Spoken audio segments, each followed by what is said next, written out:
नमस्ते। और आज का सेशन में पढ़ेंगे हिंदी का वर्णमाला, जो कि हिंदी के अनुसार वर्ण 52 प्रकार के होते हैं, जो कि 11 स्वर होते हैं और 33 व्यंजन होते हैं। टोटल 52 होते हैं।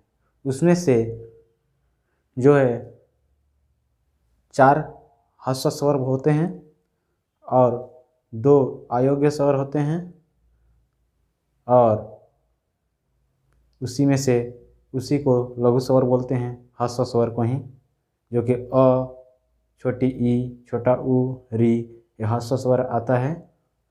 और अयोग्य स्वर अंग, अह, ये सब आता है। तो मूल स्वर कितना होते हैं?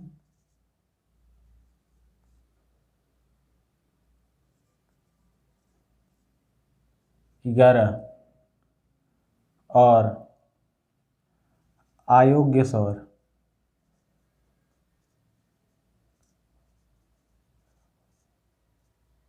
2 होते हैं। कौन कौन सा? अंग और अह। और ये होते हैं अ, आ, ई, बड़ी ई, उ, बड़ा ऊ, ए,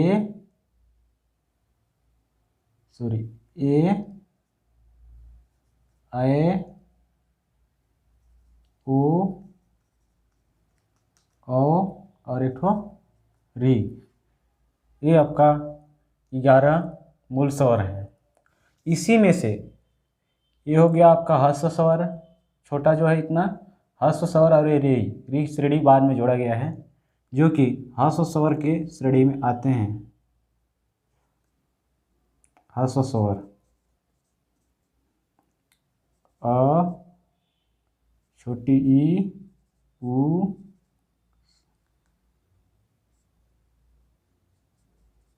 री, और इसी को ही लघु स्वर भी बोलते हैं।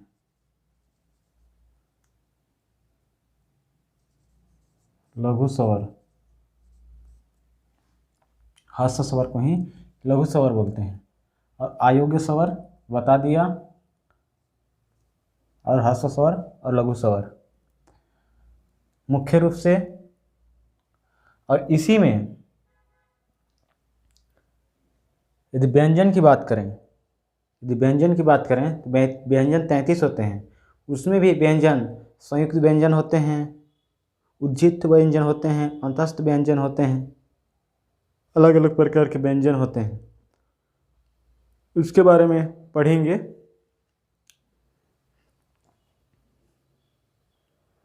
और इस स्वर में भी दीर्घ स्वर पूछता है क्वेश्चन में, तो इसमें दीर्घ स्वर है आपका। दीर्घ स्वर आ जाएगा आ, बड़ी ई, बड़ा ऊ, बस आ, बड़ी ई, बड़ा ऊ। और इसी में पूछ देता है संयुक्त स्वर। संयुक्त स्वर कौन कौन सा है? ह्रस्व स्वर निकाल दीजिए और दीर्घ स्वर निकाल दीजिए, और बचा कौन कौन सा? ए, ऐ, ओ, औ, ये आपका संयुक्त स्वर हो गया। और अयोग्य स्वर बता दिया। ये जो है आ और ई के संयोग से मिला है ए, और आ और ई से संयोग से बना है ऐ, और आ, अ और उ के संयोग से बना है ओ। आ और बड़ा उ से बना है औ। ये 3 मूल स्वर हैं, और दीर्घ स्वर के सहयोग से बना है आपका दीर्घ स्वर, और ये ह्रस्व स्वर, ये दोनों कॉम्बिनेट करने से बना है आपका संयुक्त स्वर। इतना समझ गए होंगे। आगे देखते हैं व्यंजन 33 जो प्रकार है व्यंजन का, उसके बारे में एक करके समझते हैं।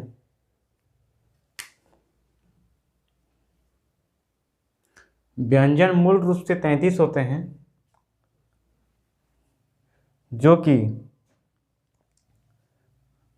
क से क वर्ग, च वर्ग और ट वर्ग और त वर्ग और प वर्ग, इतना मूल व्यंजन। क से क, ख, ग, घ, अंग, इतना तो जानते होंगे। तो ये जो अंगा है लास्ट में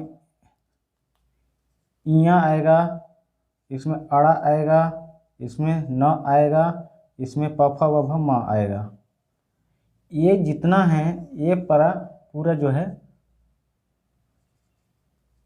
अनुस्वार में आते हैं।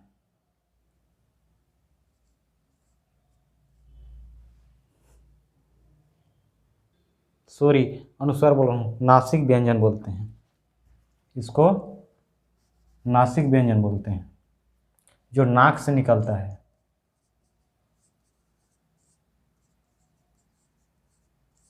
इसको नासिक व्यंजन बोलते हैं, जो नाक से निकलता है, जैसे अंग, इया, अड़, न, म, नाक से निकल रहा है।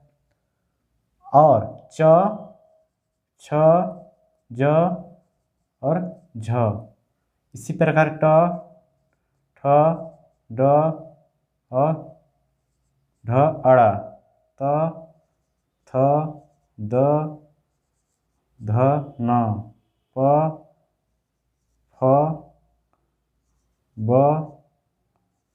भ, म।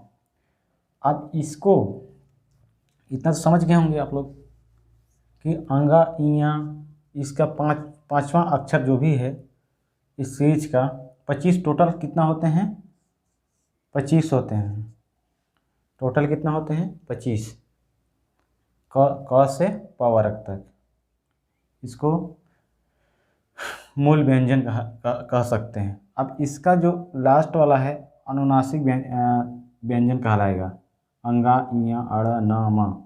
और इसमें बोलने की स्थिति से कंठस्थ व्यंजन, इसको कंठस्थ, यदि कंठ से आता है आवाज, कंठ से क, तो यहाँ से निकलता है तो इसको कंठस्थ बोलते हैं।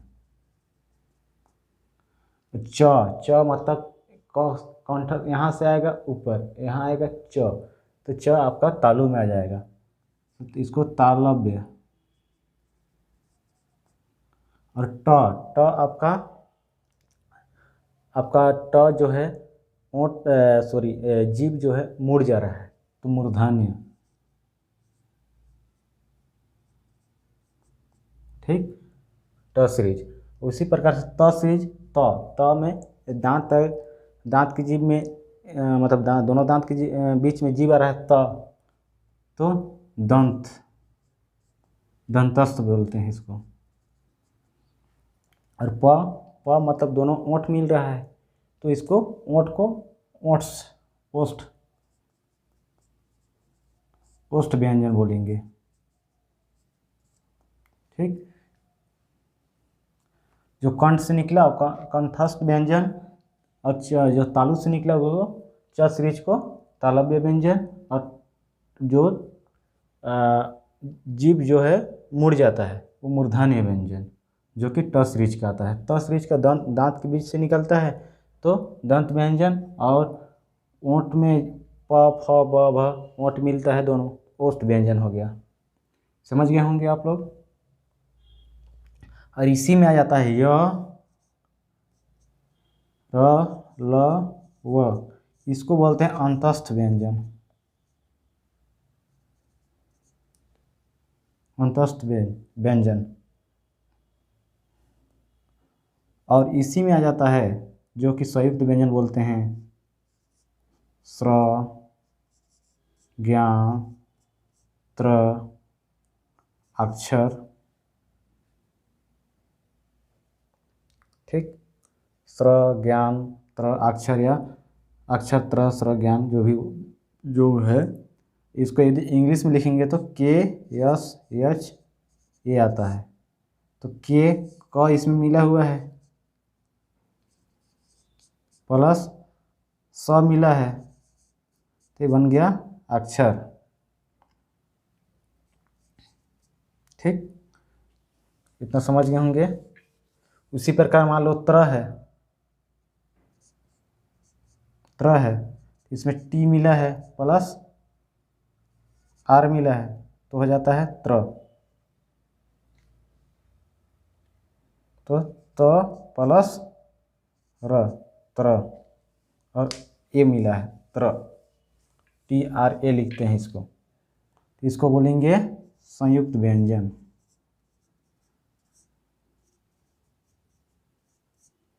ठीक, इतना समझ गए होंगे। और एक ठो आता है जैसे अढ़ अड़ अढ़, जैसे लड़का, पढ़ाई, पढ़ाई में ये यूज हुआ, लड़का में ये यूज हुआ, लेकिन इसका भी यूज होता है, इसको बोलते हैं उच्छिप्त व्यंजन।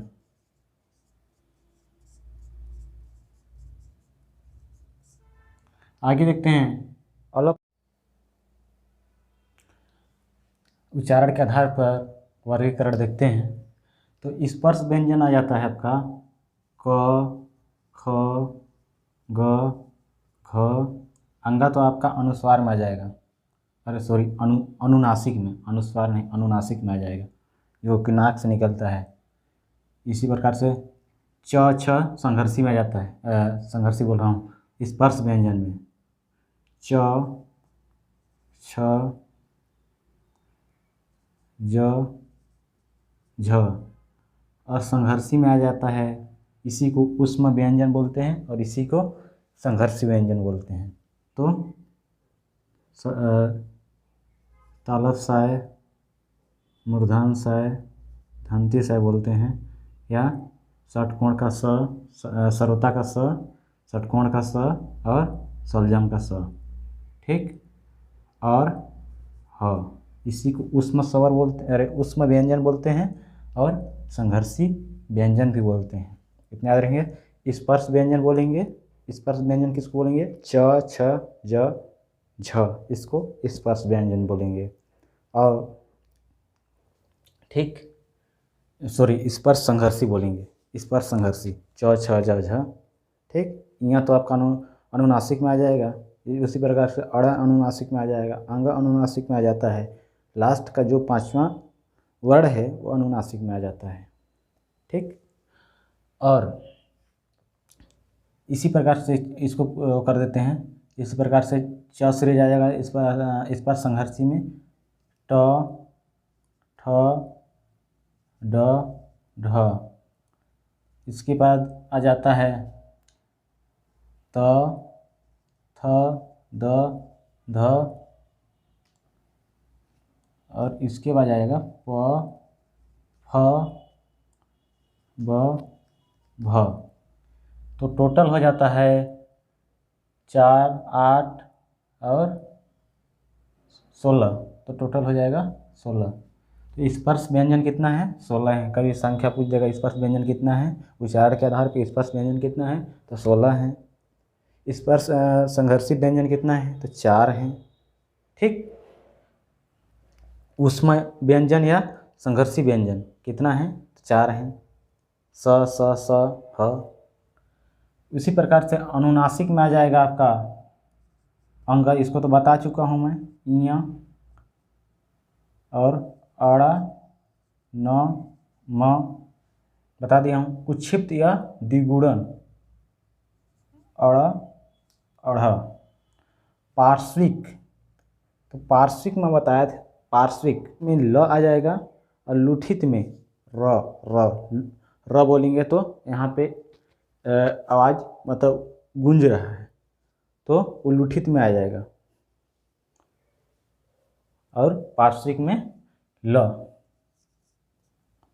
लुठित में र। इतना याद रखिएगा दोनों को। मेन अर्ध स्वर या इसी को बोलते हैं अंतस्थ व्यंजन, अंतस्थ अर्ध स्वर या अर्ध व्यंजन, सॉरी अंतस्थ व्यंजन। तो ये वही है य र ल व, अंतस्थ व्यंजन य र ल व, या अर्ध स्वर भी बोलते हैं इसको। ठीक, अघोष ध्वनि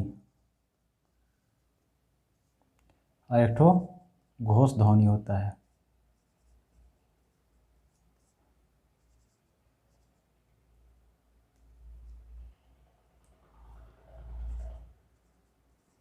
ध्वनि। तो अघोष ध्वनि में 2 वर्ग आते हैं, 2 वर्ग,